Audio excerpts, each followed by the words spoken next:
नमस्कार मु दीपक सेनापति। आज शुणिबा एक प्राचीन कहानी बेंगुली कथा। परिवेषण परशुराम बेहेरा। एक देश रे पंडाटीए थाए। से पंडाटी गोटे बाईगण बाड़ी करि थाए। हाट पाली की बाईगण बोझे नहीं बिके आउ पेट पोषे। गोटे बाईगण गछरे कला मुचु मुचु बाईगण ही थाए। से बाईगणटी को छिंडेइबाकू पंडार हाथ गलानी। सेई बाईगण रे कुटा खंडे बांधिदेला मंजी रखिबो बोली। एणे कौन हेई थाए ना पंडियाणी गर्भवती थाए। तार बाईगण खाइबाकू भारी मन हला। सेई बाईगणटी ऊपर तार आखि पड़िला आउ लोभ हला खाइबाकू। ए कथा पंडा को कहबो बोली ताकू लाज लागिला। दिने पंडा हाट को जाइछि। पंडियाणी कौन कला ना से बाईगणटा को छिड़ेई नहीं आसिला आउ भर्ता करी खाइला।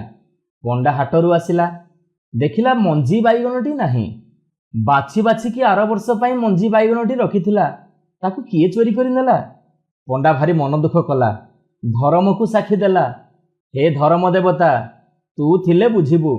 बाईगण को जी चोरी करिछि तार गोटे बेंग पिला जन्म हो। या कही पंडा ता दुखरे गला। पंडियाणीर चाहू चाहू आसी 10 मास पुरिला। सतकु सत पंडियाणी गोटे माई बेंग छुआ जन्म कला। आउ पंडियाणी कौन करिबो मुंडपोती रहिला। आपना हस्ते जिह्वा छेदी आउ के अछि तार प्रतिवादी। पंडा को जदि बाईगण कथाटा कहि देई थांता सेठी कथाटा सरी जाई थांता। पंडा से बेंगुलीटी को देखी केते मुंड कोड़िला। किए जानिथिला कि पंडा गाली पंडा उपरे पड़िबो बोली। पदा को सिना बेंगुली हेले कौन हबो आपना पेटर तो पिला। लखे असुंदर हेले भी पंडियाणी की से भारी सुंदर दिसुथाए। पंडियाणी बेंगुली की नीति हलदी लगई दिए मालपा घसी दिए केते सुहाग करे। बेंगुली तार बड़ हला। दिने गाँ पाखरे जातरा होथाए। बेंगुली माँ सांगरे जिद्दी कला जातरा देखि जीवो बोली। माँ केते बुझेइला आलो तू एडे बकटे जातरा रे एते भिड़ जे किए तते माड़ी मकची पकेइबो। काले पदारे बुलिले तते कुआ नहीं जीवो। ना ना तू जातरा देखिबाकू जाना। बेंगुली को बुझिबा जंतु जिद्दी धरी बसिला। कौन आउ करिबो। बेंगुली की पंडियाणी हलदी लगई देला मालपा लगई देला। कना खंड करे कौड़ी चारिकड़ा बांधी बेंगुली अंटारे झुलई देला। बेंगुली बाहरिला जातरा को। जाऊ जाऊ बाटरे गोटे पोखरी पड़िला। चारिआड़ को चाहिला केही नाहंती।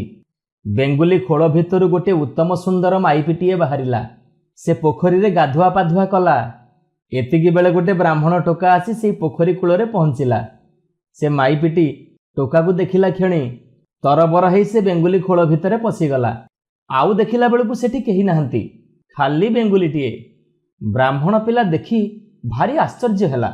मन कथा तार मनरे थाए। पाख आख लोकंकु पचारिला ए बेंगुली किए।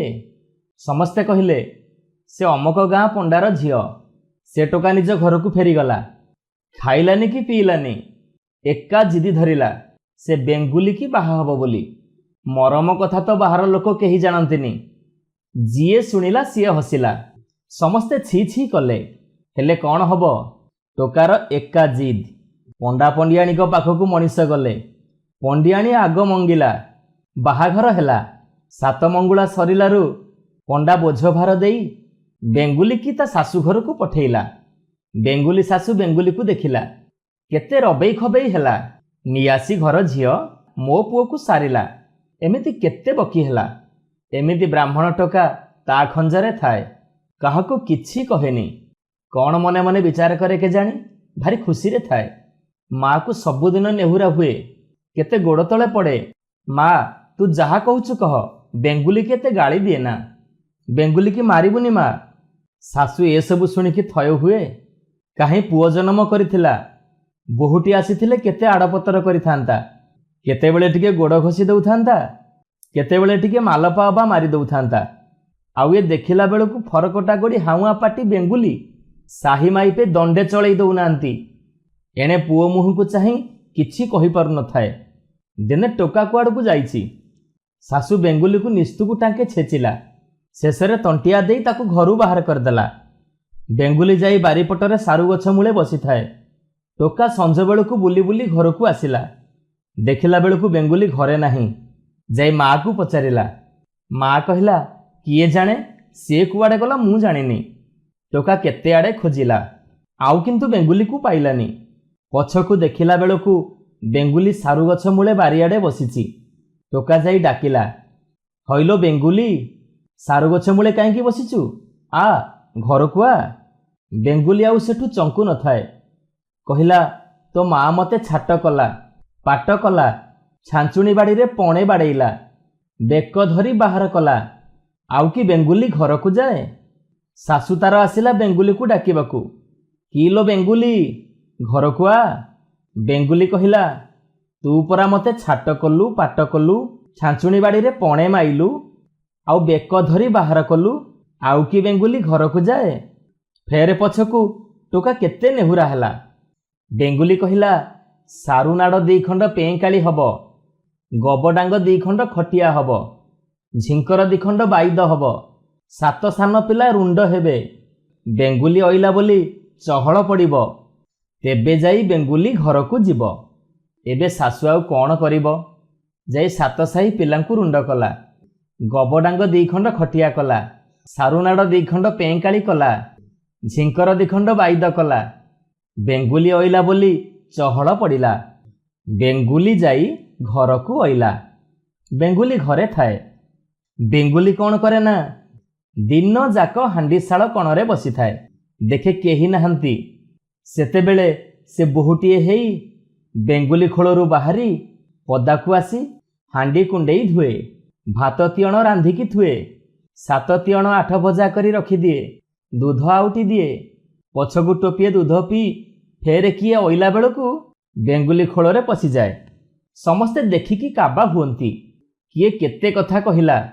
ରାତିରେ ଟୋକା ଯେଉଁ ଘରେ ଶୁଏ, ବେଙ୍ଗୁଲି ସେଇ ଘରେ ଶୁଏ।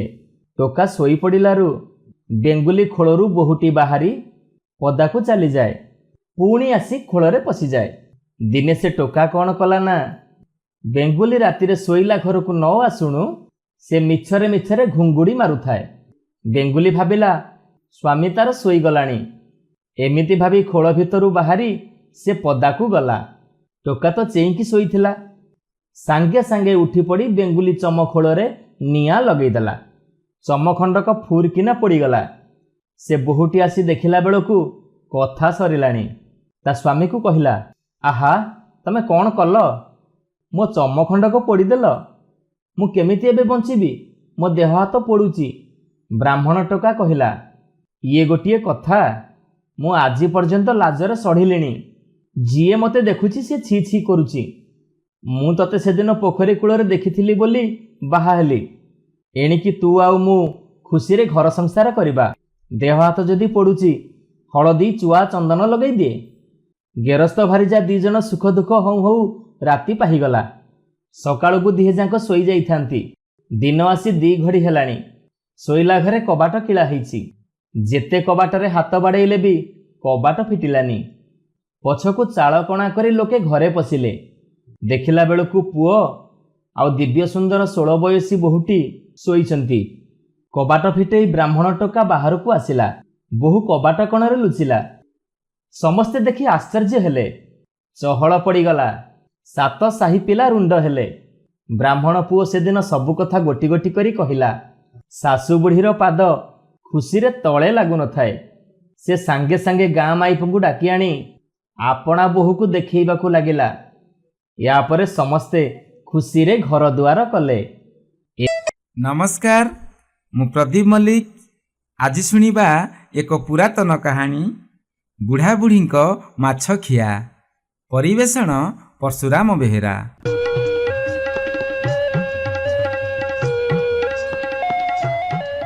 ଗୋଟିଏ ଘରେ ବୁଢ଼ାବୁଢ଼ୀ 2 ଜଣ ଥିଲେ। ପିଲାପିଚିକା କେହି ନଥିଲେ। ବୁଢ଼ା ବୁଢ଼ୀକୁ ଭାରି ଭଲ ପାଏ। ଦିନେ ବୁଢ଼ା ହାଟ ବଜାର ବୁଲି ବୁଲି ଆସିଲା। ସେ କେଉଁଠାରେ ଗୋଟିଏ ମାଛ ମୂଲେଇଥିଲା। ଭାଉ ବେଶୀ ହେବାରୁ ଆଣିଲା ନାହିଁ। ମାଛ ନ ଆଣିଲା ସିନା, ସେ ମାଛ ତା ମନରୁ ପାସୋରି ଯାଉନଥାଏ। ବୁଢ଼ା ଘରେ ପହଞ୍ଚିଲା। ବଜାରରୁ ଯାହା ଯେମିତି ଆଣିଥିଲା ତା ସବୁ ବୁଢ଼ୀକି ଦେଲା। ବୁଢ଼ୀ ସେସବୁ ଧରି ରନ୍ଧାବଢ଼ା କରିବାକୁ ବାହାରିଲା। ବୁଢ଼ାର ତ ମାଛ କଥା ମନରେ କୁଟି ହେଉଛି। ତେଣୁ ବୁଢ଼ୀକି ଡାକି କହିଲା, କ'ଣ ପଳାଇଲ କି? ଶୁଣ ଶୁଣ, ଆଜି ହାଟକୁ ଗୁଡ଼ିଏ ଭଲ ମାଛ ଆସିଥିଲା। ତାକୁ ଦେଖି ମୋ ମନ ରବେଇ ଖବେଇ ହେଲା। ମାଛ ପସରା ପାଖକୁ ଗଲି, ବାଛି କରି ଗୋଟିଏ ମାଛ ମୁଲେଇଲି। ସେ କହିଲା 3 ଅଣା, ମୁଁ କହିଲି 2 ଅଣା। ବହୁତ ଭିଡ଼ା ଓଟରା ହେଲା। ସେ କେଉଟଣି ଜମା ତଳକୁ ଖସିଲା ନାହିଁ। ପଇସାଟାଏ ସୁଦ୍ଧା କାଟିଲା ନାହିଁ। ଭାଉ ନ ପଟିବାରୁ ଛାଡ଼ି ଦେଇ ଆସିଲି। ଛାଡ଼ି ଆସିଲି ସିନା, ମନଟା ବଡ଼ ସନ୍ତର ପନ୍ତର ହେଉଛି। ମାଛ ଗୋଟିକ ନଈ ମାଛ, ନିଶ୍ଚୟ ଭାରି ସୁଆଦିଆ ଲାଗିଥାନ୍ତା। ତା କଥାକୁ ମୋ କଥା ଗୋଟେ ନୁହେଁ, ଯୋଡ଼େ ନୁହେଁ, 4 ପଇସା ଛାଡ଼ିଲା। ନୋହିଲେ କ'ଣ ଆଣିନଥାନ୍ତି? ବୁଢ଼ୀ ଏହା ଶୁଣି ସ୍ନେହରେ ତରଳି ଯାଇ କହିଲା, ଇଏ ଗୋଟେ କଥା। ମାଛ ଖଣ୍ଡ ତ ଆଣିଥାନ୍ତ, ମୁଁ ରାନ୍ଧି ବାଢ଼ି ଦେଇଥାନ୍ତି, ଖାଇଥାନ୍ତ। ବୁଢ଼ା କହିଲା, ମୁଁ କ'ଣ ଏକୁଟିଆ ଖାଇଥାନ୍ତି? ତୁମକୁ ନ ଦେଇ ମୋ ପେଟକୁ ଯାଆନ୍ତା? ବୁଢ଼ୀ କହିଲା, ତୁମେ ଦେଲେ କ'ଣ ମୋ ପେଟକୁ ଯାଆନ୍ତା? ତୁମେ ଏତିକି ସରଧାରେ ବୋହି ବୋହି ଆଣିବ, ମୁଁ କ'ଣ ଖାଇବି ମ? ତମେ ଏତେ କଷ୍ଟ କରି ବୋହି ବୋହି ଆଣିବ, ଆଉ ମୁଁ ଖାଇଦେବି? ବୁଢ଼ା କହିଲା, ଇଏ ଗୋଟେ କଥା। ତୁମେ କାଟିବ, କୋଳେଇବ, ଧୋଇବ, ବାଟିବ, ରାନ୍ଧିବ, ବାଢ଼ିବ, ଏତେ କଥା କରିବ, କିଛି ଖାଇବ ନାହିଁ? ବୁଢ଼ୀ କହିଲା, ହଁ ମ, ଏତେ କଥା କଲେ କ'ଣ ହେଲା? ତମେ ଖାଇଲେ କ'ଣ ମୋ ପେଟକୁ ଗଲା ନାହିଁ? ବୁଢ଼ା କହିଲା, ନା ନା, ତୁମକୁ ମୋ ରାଣ। ତୁମେ କିଛି ନ ଖାଇଲେ ମୋ ମନରେ ଦୁଃଖ ରହିଯିବ। ବୁଢ଼ୀ କହିଲା, ହଉ ହେଲା, ଯେବେ ଏତେ ରାଣ ପକାଉଛ, ତେବେ ଲାଞ୍ଜ ଟିକିଏ ଖାଇଦେବି। ବୁଢ଼ା କହିଲା, ଇଏ ନା ଗୋଟେ କଥା। ଏଡ଼େ ସରଧାରେ ଆଣିବି, ତମେ ଖାଇବ ଲାଞ୍ଜ ଟିକିଏ? ଏ କଥା କାହାକୁ ଭଲ ଲାଗିବ? ବୁଢ଼ୀ କହିଲା, ହଉ, ଏତେ ମନ ଦୁଃଖ କରୁଛ ଯେବେ ମୁଣ୍ଡ ଟିକିଏ ଖାଇବି। ବୁଢ଼ା କହିଲା, ନାଇଁ ନାଇଁ, ମୋ ରାଣଟି, ତୁମେ ପେଟ ମାଛ ଖଣ୍ଡେ ଖାଅ। ବୁଢ଼ୀ କହିଲା, ମୁଁ ଖାଇବି ପେଟ ମାଛ? ଶୁଣିଲେ ଲୋକେ ହସିବେ। ତୁମେ ଖାଅ ପେଟ, ମୋର ମୁଣ୍ଡ ଟିକିଏ ହେଲେ ହେଲା। ବୁଢ଼ା ସ୍ନେହରେ ଏତେ ବଳାଇଲେ ଯେ ବୁଢ଼ୀ ପେଟ ମାଛ ଖାଇବାକୁ ନ ମଙ୍ଗିବାରୁ ବୁଢ଼ା ରାଗିଯାଇ କହିଲା, ହୋଇଲୋ ବୁଢ଼ୀ, ମୁଁ ଏତେ ରାଣ ପକାଇଲି, ଏକା ଜିଦି ଧରିଛୁ ପେଟ ମାଛ ଖାଇବୁ ନାହିଁ? ଖାଇଲେ ଖାଇବି ଲାଞ୍ଜ, ନହେଲେ ମୁଣ୍ଡ। ରାଗରେ ଏହା କହି ବୁଢ଼ା ମାଇଲା ଏକ ଗୋଇଠା ଯେ ବୁଢ଼ୀ ସେଇ ଗୋଇଠାରେ ଗଡ଼ି ଗଡ଼ି ଯାଇ ତଳେ ପଡ଼ି ଚେତା ବୁଡ଼ିଗଲା। ଆଉ ରୋଷେଇବାସ କିଏ କରିବ? ସବୁ ବନ୍ଦ। ବୁଢ଼ା ବୁଢ଼ୀର ନାକ କାନ ଫୁଙ୍କି ରାତିଯାକ ସେବା କରିବାରେ ରାତି ପାହିଗଲା। ମାଛ ନ ଆସି ତ ଏ ଅବସ୍ଥା। ମାଛ ଆସିଥିଲେ ବୁଢ଼ୀ କି ଆଉ ବଞ୍ଚିଥାନ୍ତା? ସତ୍ୟମ, ବୁଢ଼ାର ବୁଢ଼ୀ ଠେଇଁ କେଡ଼େ ସ୍ନେହ।